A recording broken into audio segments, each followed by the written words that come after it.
So I woke up this morning and had that sinking feeling in my gut when I realized the locks on my truck were out of place. Sure enough, when I opened her up, all the power tools were missing.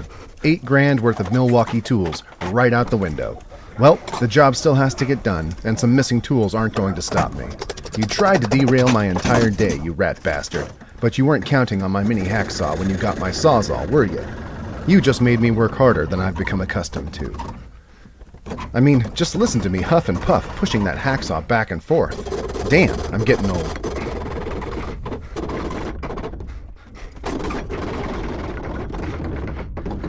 This 25-year-old water heater was extra nasty and leaking outside the drip pan, and the hall closet door made things a little difficult for removal, but we got it out in one piece. And because it was one of those days, I couldn't put the expansion tank in the corner like I intended, because I didn't have the right fittings on my truck to get it done. I did have ProPress fittings, but I suddenly lacked the tool. Some of you old-timers are thinking the dirty thief did me a favor and forced me to return to soldering like a real plumber. By some stroke of luck, I had my flex impact in a spot the thief didn't look, and at least the earthquake straps were easier than they could have been. With the lack of solder fittings, I put that T on top of the water heater for the expansion tank instead. I replaced the supply lines, but I left the valve because I did the repipe on this job a few years back, and it was still good.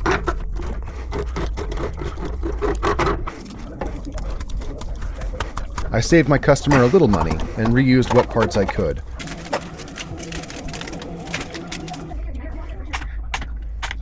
But getting that TNP line back together turned out to be a bit of an experiment.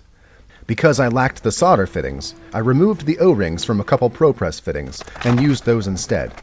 I was today years old when I learned that soldering ProPress fittings is not a good idea, no matter how much cleaning you do.